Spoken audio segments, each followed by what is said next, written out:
Hello friend, आपके अपने channel are के एक्सपर्ट क्लासेस में स्वागत है। तो दोस्तों, अभी के इस क्लास में आज हम लोग पढ़ने वाले हैं सोशल साइंस यानी सामाजिक विज्ञान के पूरे 50 वीवीआई ऑब्जेक्टिव क्वेश्चन। एक ही क्लास में सोशल साइंस यानी सामाजिक विज्ञान के पूरे 50 वीवीआई ऑब्जेक्टिव क्वेश्चन देखने वाले हैं। तो आज के क्लास बहुत ही महत्वपूर्ण होने वाला है। तो प्लीज़ आप सभी लोग से रिक्वेस्ट है कि इस क्लास को अंत तक कीजिएगा, 50 के 50 क्वेश्चन कीजिएगा, नहीं तो हो सकता है कि क्वेश्चन आपसे छूट जाए तो बहुत ही दिक्कत होगा। तो चलिए शुरुआत करते हैं पहले नंबर प्रश्न से। और उससे पहले वीडियो को लाइक नहीं किए हो तो लाइक कर दीजिए, चैनल पर नए हो तो चैनल को सब्सक्राइब कर लीजिए ताकि नेक्स्ट क्लास आपके पास जरूर पहुंचे। और आंसर देने का कोशिश कीजिएगा और लास्ट में जरूर बताना कि कितना सही हुआ 50 में से। पहला नंबर क्वेश्चन है कि भारत में किस राज्य में सर्वप्रथम पंचायती राज की शुरुआत हुई। तो आप लोग को बताना है कि भारत में किस राज्य में सर्वप्रथम पंचायती राज की शुरुआत हुई। तो राजस्थान से हुई। तो ऑप्शन नंबर सी इसका राइट आंसर होगा। चलिए देखते हैं नेक्स्ट क्वेश्चन। दो नंबर क्वेश्चन है कि निम्नलिखित में से कौन केंद्र शासित प्रदेश है। तो आप लोग को बताना है कि निम्नलिखित में से कौन केंद्र शासित प्रदेश है। तो वह चंडीगढ़ है। तो ऑप्शन नंबर सी इसका राइट आंसर होगा। चलिए देखते हैं 3 नंबर क्वेश्चन है कि हिंद चीन में बसने वाले फ्रांसीसी कहे जाते थे। तो आप लोग को बताना है कि हिंद चीन में बसने वाले फ्रांसीसी क्या कहे जाते थे। तो वह कोलोन कहे जाते थे। तो ऑप्शन नंबर सी इसका राइट आंसर होगा। याद रखिएगा, हिंद चीन में बसने वाले फ्रांसीसी कोलोन कहे जाते थे। चलिए देखते हैं नेक्स्ट क्वेश्चन 4 नंबर। तो 4 नंबर क्वेश्चन है, जालियांवाला बाग हत्याकांड के विरोध में किसने अपनी नाइट की उपाधि त्याग दी। तो आप लोग को बताना है कि जालियांवाला बाग हत्याकांड के विरोध में किसने अपनी नाइट की उपाधि त्याग दी। तो वह रविंद्रनाथ टैगोर ने त्याग दी। तो ऑप्शन नंबर सी इसका राइट आंसर होगा। चलिए देखते हैं नेक्स्ट क्वेश्चन 5 नंबर क्वेश्चन है कि फ्रैंकफर्ट की संधि कब हुई थी। तो आप लोग को बताना है कि फ्रैंकफर्ट की संधि कब हुई थी। तो फ्रैंकफर्ट की संधि 1871 में हुई थी। तो ऑप्शन नंबर सी इसका राइट आंसर होगा। याद रखिएगा। और वर्साई की संधि 1916 में हुई थी। चलिए देखते हैं नेक्स्ट क्वेश्चन 6 नंबर क्वेश्चन है, जर्मनी के एकीकरण के लिए कौन उत्तरदायी था। तो आप लोग को बताना है कि जर्मनी के एकीकरण के लिए कौन उत्तरदायी था। गैरिबाल्डी या बिस्मार्क या काउंट काबुल या मैजनी। तो जर्मनी के एकीकरण के लिए बिस्मार्क उत्तरदायी था। तो ऑप्शन नंबर बी इसका राइट आंसर होगा। चलिए देखते हैं नेक्स्ट क्वेश्चन 7 नंबर क्वेश्चन है कि आर्य समाज की स्थापना किसने की। तो आप लोग को बताना है कि आर्य समाज की स्थापना किसने की। तो आर्य समाज की स्थापना स्वामी दयानंद सरस्वती ने की। तो ऑप्शन नंबर ए इसका राइट आंसर होगा। चलिए देखते हैं नेक्स्ट क्वेश्चन 8 नंबर क्वेश्चन है कि भारतीय राष्ट्रीय कांग्रेस की स्थापना कब हुई। तो आप लोग को बताना है कि भारतीय राष्ट्रीय कांग्रेस की स्थापना कब हुई। तो 1885 में हुई। तो ऑप्शन नंबर ए इसका राइट आंसर होगा। चलिए देखते हैं नेक्स्ट क्वेश्चन 9 नंबर क्वेश्चन है कि पूर्ण स्वराज की मांग का प्रस्ताव कांग्रेस के किसी वार्षिक अधिवेशन में पारित हुआ। तो आप लोग को बताना है कि पूर्ण स्वराज की मांग का प्रस्ताव कांग्रेस के किस वार्षिक अधिवेशन में पारित हुआ। तो 1929 लाहौर से। तो ऑप्शन नंबर ए इसका राइट आंसर होगा। चलिए देखते हैं नेक्स्ट क्वेश्चन 10 नंबर क्वेश्चन है कि भारत में सूती वस्त्र की प्रथम मिल खोली गई। तो आप लोग को बताना है कि भारत में सूती वस्त्र की प्रथम मिल कहाँ खोली गई। तो वह मुंबई में खोली गई। तो ऑप्शन नंबर 20 का राइट आंसर होगा। याद रखिएगा, भारत में सूती वस्त्र की प्रथम मिल मुंबई में खोली गई। चलिए देखते हैं नेक्स्ट क्वेश्चन 11 नंबर क्वेश्चन है, बिहार में कौन बाढ़ ग्रस्त क्षेत्र है। तो आप लोग को बताना है कि बिहार में कौन सा बाढ़ ग्रस्त क्षेत्र है। तो उत्तरी बिहार बाढ़ ग्रस्त क्षेत्र है। तो ऑप्शन नंबर सी इसका राइट आंसर होगा। याद रखिएगा, बिहार में पूछेगा कि बिहार में कौन बाढ़ ग्रस्त है क्षेत्र है। तो उत्तरी बिहार, यानी उत्तरी बिहार में सबसे ज़्यादा बाढ़ आता है। चलिए देखते हैं नेक्स्ट क्वेश्चन 12 नंबर क्वेश्चन है कि अखिल भारतीय ट्रेड यूनियन कांग्रेस के प्रथम अध्यक्ष कौन थे? तो आप लोग को बताना है कि अखिल भारतीय ट्रेड यूनियन कांग्रेस के प्रथम अध्यक्ष कौन थे? तो लाला लाजपत राय थे। तो ऑप्शन नंबर 20 का राइट आंसर होगा। चलिए देखते हैं next question 13 number. 13 number question है कि वर्तमान में भारत में कितने केंद्र शासित प्रदेश हैं? तो आप लोग को बताना है कि वर्तमान में भारत में कितने केंद्र शासित प्रदेश हैं? तो 8 हैं। तो ऑप्शन नंबर ए इसका राइट आंसर होगा। चलिए देखते हैं next question 14 number. 14 number question है कि हिंद चीन क्षेत्र में अंतिम युद्ध के समाप्ति के समय अमेरिकी राष्ट्रपति कौन थे? तो आप लोग को बताना है कि हिंद चीन क्षेत्र में अंतिम युद्ध की समाप्ति के समय अमेरिकी राष्ट्रपति कौन थे? तो निक्सन थे। तो ऑप्शन नंबर 20 का राइट आंसर होगा। चलिए देखते हैं next question 15 number. 15 number question है कि महात्मा गांधी ने किस समाचार पत्र का संपादन किया था? तो आप लोग को बताना है कि महात्मा गांधी ने किस समाचार पत्र का संपादन किया था? तो यंग इंडिया का संपादन किया था। तो ऑप्शन नंबर ए इसका राइट आंसर होगा। याद रखिएगा, महात्मा गांधी ने यंग इंडिया समाचार पत्र का संपादन किया था। चलिए देखते हैं नेक्स्ट क्वेश्चन 16 नंबर। तो 16 नंबर क्वेश्चन है, निम्नलिखित में कौन रोपण फसल नहीं है? तो आप लोग बताना है कि निम्नलिखित में कौन रोपण फसल नहीं है? तो इसका right answer option number A होगा, रबर। रबर एक रोपण फसल नहीं है, यानी रबर को हम नहीं रोप सकते हैं या रोपा नहीं जाता है। धान रोपा जाता है, चाय भी रोपा जाता है, गन्ना भी रोपा जाता है। तो इसका right answer option number A होगा, निम्नलिखित में कौन रोपण फसल नहीं है? तो रबर नहीं है। चलिए देखते हैं next question 17 number. 17 number question है कि रक्त और लौह की नीति का अवलंबन किसने किया? तो आप लोग को बताना है कि रक्त और लौह की नीति का अवलंबन किसने किया? बहुत ही महत्वपूर्ण क्वेश्चन है।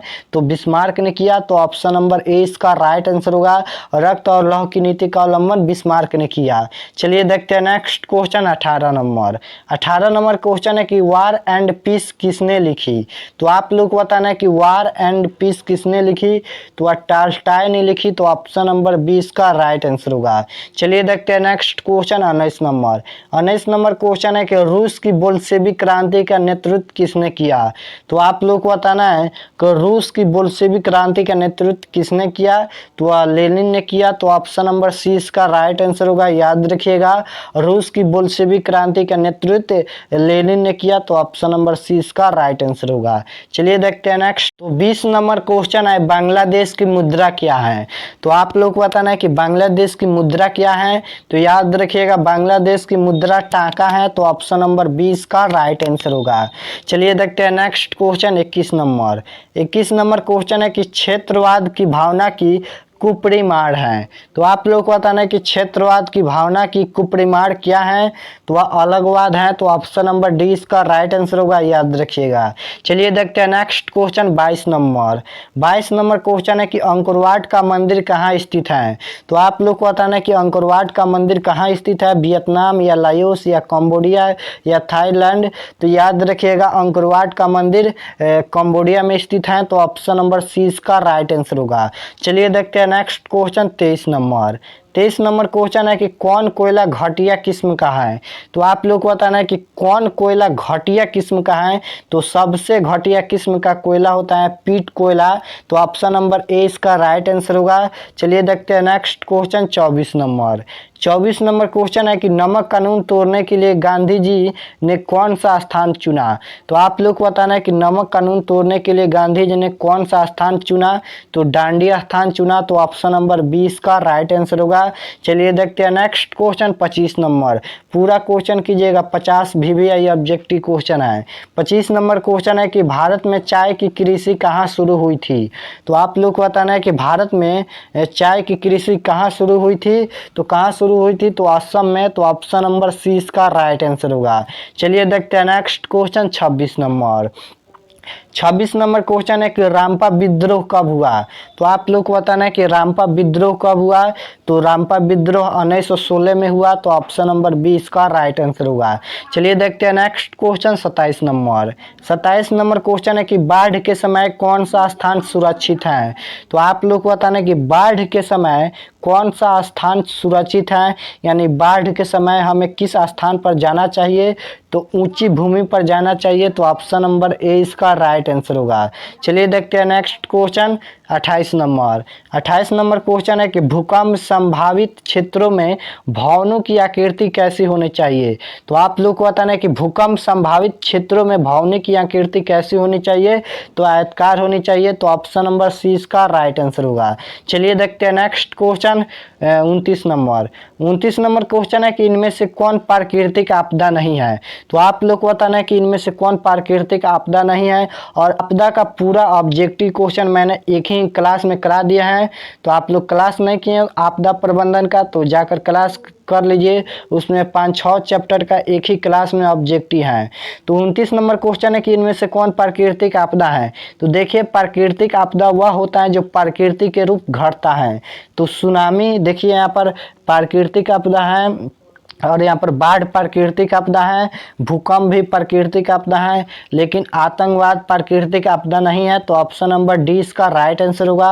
यहाँ पर क्वेश्चन में पूछा है कि इनमें कौन प्राकृतिक आपदा नहीं है, नहीं पूछा है।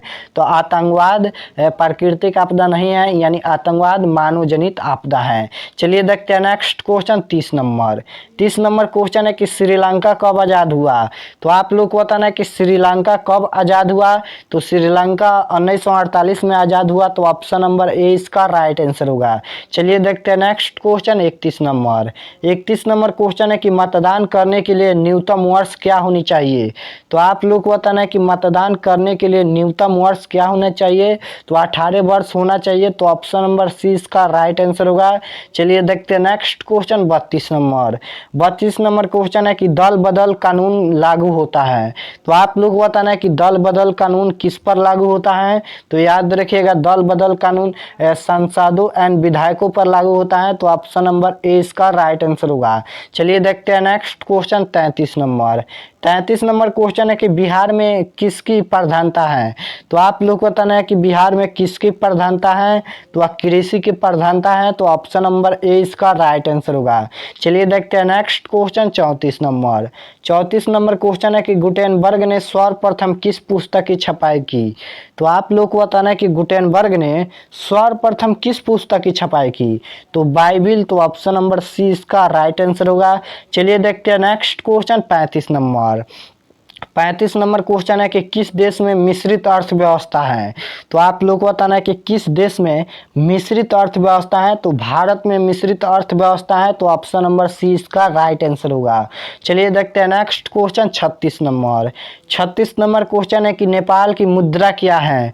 तो आप लोग को बताना है कि नेपाल की मुद्रा क्या है। तो याद रखिएगा नेपाल की मुद्रा रुपया है, और भारत का भी मुद्रा रुपया है। तो ऑप्शन नंबर सी इसका राइट आंसर होगा। भारत का भी पूछेगा तो भारत का भी मुद्रा रुपया होता है। चलिए देखते हैं next question 37 number. 37 number question है कि बिहार के किस की प्रति व्यक्ति आय सर्वाधिक है। तो आप लोग को बताना है कि बिहार की किस जिले की प्रति व्यक्ति आय सर्वाधिक है। तो पटना की है। तो ऑप्शन नंबर सी इसका राइट आंसर होगा। चलिए देखते हैं next question 38 number. 38 number question है कि मानव जनित आपदा है। तो आप लोग को बताना है कि मानव जनित आपदा इनमें से कौन है। तो बाढ़ प्राकृतिक आपदा है, भूकंप प्राकृतिक आपदा है, लेकिन आतंकवाद मानव जनित आपदा है। तो ऑप्शन नंबर सी इसका राइट आंसर होगा। चलिए देखते हैं next question 39 number. 39 number question है कि सूखा किस प्रकार की आपदा है। तो आप लोग को बताना है कि सूखा किस प्रकार की आपदा है। तो सूखा प्राकृतिक आपदा है। तो ऑप्शन नंबर ए इसका राइट आंसर होगा। चलिए देखते हैं next question 40 number. 40 number question है कि भारत में उपभोक्ता संरक्षण अधिनियम की घोषणा कब हुई। तो आप लोग को बताना है कि भारत में उपभोक्ता संरक्षण अधिनियम की घोषणा कब हुई। तो वह 1986 में हुई। तो ऑप्शन नंबर ए इसका राइट आंसर होगा। चलिए देखते हैं next question 41 number. 41 number question है कि कांवर झील किस जिला में स्थित है। तो आप लोग को बताना है कि कांवर झील किस जिला में स्थित है। तो बेगूसराय में स्थित है। तो ऑप्शन नंबर सी इसका राइट आंसर होगा। कांवर झील बेगूसराय जिला में स्थित है। चलिए देखते हैं नेक्स्ट क्वेश्चन 42 नंबर क्वेश्चन है कि डॉक्टर राजेंद्र प्रसाद का जन्म स्थान कहाँ है। तो आप लोग को बताना है कि डॉक्टर राजेंद्र प्रसाद का जन्म स्थान कहाँ है। तो बिहार में है। तो ऑप्शन नंबर 20 का राइट आंसर होगा। चलिए देखते हैं नेक्स्ट क्वेश्चन 43 नंबर क्वेश्चन है कि आपदा कितने प्रकार की होती है। तो आप लोग को बताना है कि आपदा कितने प्रकार की होती है। तो आपदा 2 प्रकार की होती है, एक मानव जनित आपदा, एक प्राकृतिक आपदा होती है। 2 आपदा होती है। तो ऑप्शन नंबर 20 का राइट आंसर होगा। चलिए देखते हैं नेक्स्ट क्वेश्चन 44 नंबर क्वेश्चन है कि महासागर की तली पर होने वाले कंपन को कहा जाता है। तो आप लोग को बताना है कि महासागर की तली पर होने वाले कंपन को क्या कहा जाता है। तो वह सुनामी कहा जाता है। तो ऑप्शन नंबर सी इसका राइट आंसर होगा। चलिए देखते हैं नेक्स्ट क्वेश्चन 45 नंबर क्वेश्चन है कि निम्न में कौन प्राकृतिक आपदा नहीं है। तो आप लोग को बताना है कि निम्न में कौन प्राकृतिक आपदा नहीं है, यानी कौन मानव जनित आपदा है। तो आतंकवाद मानव जनित आपदा है। तो ऑप्शन नंबर सी इसका राइट आंसर होगा। चलिए देखते हैं नेक्स्ट क्वेश्चन 46 नंबर क्वेश्चन है कि कांग्रेस शब्द किस देश से लिया गया था। तो आप लोग को बताना है कि कांग्रेस शब्द किस देश से लिया गया था। तो अमेरिका से लिया गया था। तो ऑप्शन नंबर ए इसका राइट आंसर होगा। चलिए देखते हैं नेक्स्ट क्वेश्चन 47 नंबर क्वेश्चन है औद्योगिक क्रांति सर्वप्रथम किस देश में हुई। तो आप लोग को बताना है कि औद्योगिक क्रांति सर्वप्रथम किस देश में हुई। तो याद रखिएगा औद्योगिक क्रांति सर्वप्रथम इंग्लैंड में हुई। तो ऑप्शन नंबर सी इसका राइट आंसर होगा। चलिए देखते हैं नेक्स्ट क्वेश्चन 48 नंबर क्वेश्चन है कि रूस में फरवरी क्रांति कब हुई। तो आप लोग को बताना है कि रूस में जो फरवरी क्रांति हुई थी वह कब हुई। तो 1917 में हुई। तो ऑप्शन नंबर ए इसका राइट आंसर होगा। चलिए देखते हैं 49 नंबर क्वेश्चन है कि यंग इटली की स्थापना किसने की थी। तो आप लोग को बताना है कि यंग इटली की स्थापना किसने की थी। तो मेजनी ने की थी। तो ऑप्शन नंबर ए इसका राइट आंसर होगा। चलिए लास्ट क्वेश्चन 50 नंबर देखते हैं। 50 नंबर क्वेश्चन है कि निम्न में किसे पिछड़ा राज्य कहा जाता है। तो आप लोग को बताना है कि निम्न में किसे पिछड़ा राज्य कहा जाता है। तो इकोनॉमिक्स बताता है कि बिहार को पिछड़ा राज्य कहा जाता है। तो ऑप्शन नंबर ए इसका राइट आंसर होगा। तो मैंने इस क्लास में सोशल साइंस यानी सामाजिक विज्ञान के 50 VVI ऑब्जेक्टिव क्वेश्चन करा दिया है। तो इसमें से जो क्वेश्चन याद नहीं है उसे याद जरूर करना और कमेंट में ज़रूर बताना कि 50 में से कितना सही हुआ, कितना क्वेश्चन आप लोग को याद था। और हमारे वीडियो को लाइक नहीं किया हो तो लाइक कर दीजिए, बहुत मेहनत लगता है वीडियो बनाने में। और आप लोग सब्सक्राइब जरूर करना चैनल को, ताकि नेक्स्ट क्लास आपके पास ज़रूर पहुँचे। तो मिलते हैं नेक्स्ट क्लास में, तब तक अपना पढ़ाई कीजिए। आप सभी को बहुत बहुत धन्यवाद।